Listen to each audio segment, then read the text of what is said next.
Halo teman-teman semua, selamat datang di video pembelajaran database bersama saya Alden Zikri dari SMK Negeri 2 Kota Jambi. Nah, pada video kali ini kita akan bahas topik penting yang seru banget, yaitu normalisasi. Nah, tenang aja, kita bakal jelasin ini pelan-pelan. Kita akan bahas mulai dari pengertian, tujuan, sampai nanti itu contoh langkah-langkah normalisasi dari tabel database kita. Nah, yuk langsung aja kita mulai. Nah, sebelum kita menormalisasikan tabel kita harus tahu dulu apa itu normalisasi. Nah, dari freecodecamp.org, normalisasi itu katanya adalah prinsip desain database untuk mengatur data dengan cara yang terorganisir dan konsisten. Jadi, normalisasi itu pada dasarnya itu cara kita biar tabel kita itu terstruktur dan konsisten gitu. Kalau misalnya kita punya project yang besar, itu pasti punya data yang banyak. Nah, dengan data yang banyak, itu pasti punya data yang duplikat. Nah, data yang duplikat ini nggak bagus, makanya kita perlu normalisasi. Nah, kenapa normalisasi itu penting? Normalisasi itu penting biar data kita lebih terstruktur. Misal kita punya lemari baju misalnya kan. Kalau misalnya semua baju, celana, jaket, itu ditumpuk di satu rak, pasti berantakan kan? Nah, normalisasi itu kayak kita itu misahin baju itu ke rak baju, terus celana ke rak celana, jaket ke rak jaket. Jadi kalau udah gitu pasti enak nyarinya, lebih rapi juga dan gak bakal makan tempat. Di dunia database juga gitu, normalisasi itu bantu kita nyusun data supaya setiap data itu gak makan tempat yang bukan tempatnya lah gitu. Nah, terus gak ada data double, nanti gak ada data duplikasi, jadi cuma satu aja datanya gitu. Terus juga gampang dicari dan diubah, dan mencegah error waktu kita update data karena datanya cuma satu. Makanya kita kalau update data yang gak bakal error anomali karena ya cuma satu kan, seperti itu. Nah, kita bisa lihat tabel ini. Nah, tabel ini punya kecacatan. Nah, kira-kira yang mana coba ya? Nah, di kolom yang ketiga itu ada dua data di satu kolom. Nah, ini gak bagus. Nah, kita gak mau ini, makanya kita perlu normalisasi. Tapi normalisasi sendiri itu punya beberapa bentuk, kayak ada bentuk 1NF ya, atau first normal form, ada 2NF atau second normal form, ada 3NF, ada BCNF, dan ada lain-lain. Tapi di video kali ini kita akan bahas hanya satu dan dua saja. Dari tabel yang tadi kita akan mengubah ke bentuk normalisasi, yaitu tabel kursus ini tadi. Untuk membuat tabel tadi menjadi bentuk normalisasi pertama, kita harus tahu dulu apa syarat dari normalisasi pertama ini. Apa aja syaratnya? Nah, syarat pertama itu setiap kolom hanya menyimpan satu nilai. Jadi nanti kalau udah di normalisasi bentuk pertama, setiap kolom itu hanya satu nilai aja, nggak boleh lebih, lagi banyak ya, nggak boleh. Yang kedua itu setiap kolom memiliki tipe data yang sama di setiap baris. Terus setiap baris bersifat unik ya. Nah, kita coba akan bandingkan tabel tadi dengan syarat-syarat ini. Kira-kira tabel ini memenuhi nggak dengan syarat-syarat ini? Kita cek. Nah, di kolom 3 ternyata datanya lebih dari satu di tiap kolomnya. Oh, kecuali yang kolom 2 ya, yang sehari. Nah, kolom pada baris 1 dan baris 3 ini melebihi satu data. Oh, berarti ini nggak bisa nih, ini bukan 1NF. Karena kita lihat di atas tadi, yang paling atas syarat itu setiap kolom hanya menyimpan satu nilai. Berarti tabel ini nggak memenuhi syarat yang ini. Kita akan mengubah ke 1NF. Nah, ini sebelum 1NF. Dan gimana bentuk yang setelah 1NF? Seperti ini. Kita akan pecah menjadi satu data aja per kolom. Seperti ini jadinya. Bisa kita lihat di sini udah nggak ada lagi dua data dalam satu kolom ya. Jadi Budi punya dua kursus ya, Sari tetap, dan Andi punya dua kursus. Nggak ada satu kolom itu punya dua data atau lebih.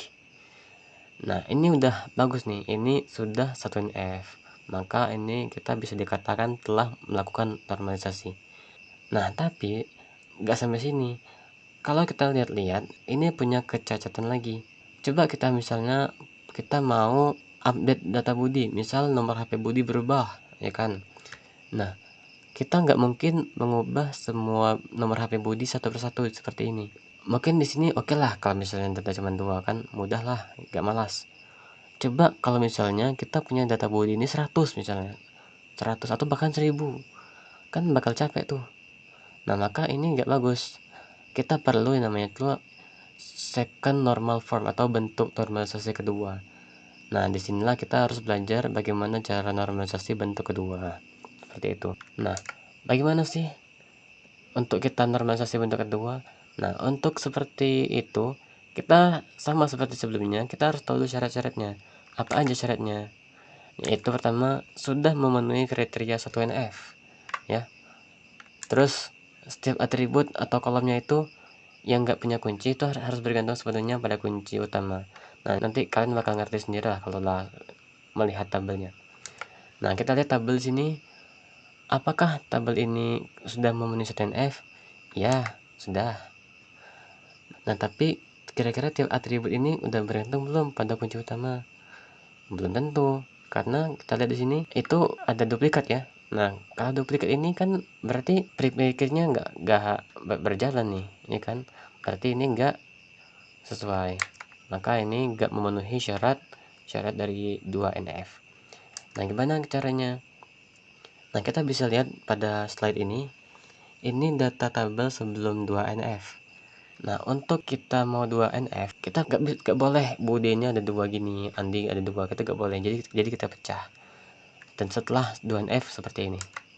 Nah, kita pecah menjadi dua tabel seperti ini. Dimana tabel pertama itu ya tabel siswa. Tabel siswa ini mempresentasikan siswa-siswanya gitu. Kita lihat kalau ada kolom ID siswa dengan primary key ya. ID siswa yang namanya ID nggak boleh sama, yang 1, 2, 3 seperti itu. Nah, tiap-tiap ID ini punya siswanya sendiri. Nah, sedangkan pada tabel kursus itu punya dua primary key. Nah, kok dua? Nah, dua primary key ini disebut dengan composite primary key. Dimana kalau dua primary key ini berarti yang unik itu berdasarkan gabungan data dari dua kolom ini. Nah, jadi kalau misalnya siswa dengan ID 1 dan siswa ID 1 ini memiliki kursus web programming, maka data-data selanjutnya nggak boleh ada yang sama seperti satu programming ini.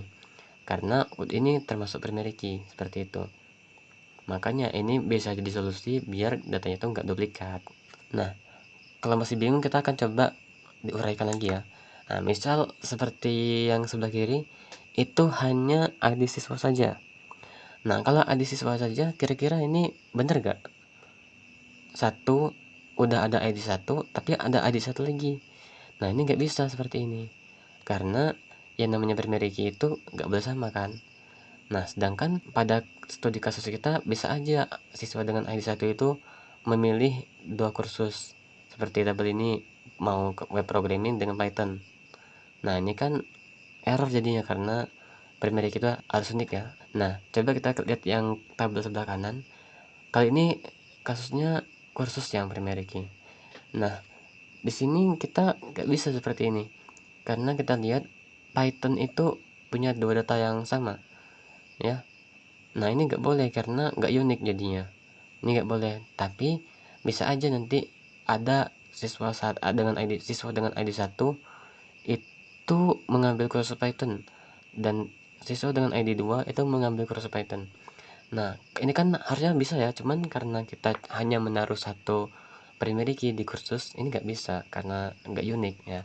Makanya kita pakainya yang tabel kursus dengan composite primary key yang digabung ini. Maka ini bisa. Nah, jadi sudah 2NF itu seperti ini yang benar. Nah, jadi seperti inilah video pembelajaran kita hari ini. Kita akan review dulu. Tadi kita udah belajar apa itu normalisasi ya. Nah, terus tujuan normalisasi, bentuk normalisasi ya. Tadi ada 1NF, 2NF, 3NF dan seterusnya. Dan juga kita belajar hal baru yaitu composite primary key. Baiklah, sekian teman-teman dari video yang saya sampaikan. Semoga video bermanfaat. Dan disclaimer, video ini sebenarnya diperuntukkan memenuhi tugas dari guru saya sendiri. Oke, terima kasih. Jangan lupa titik koma.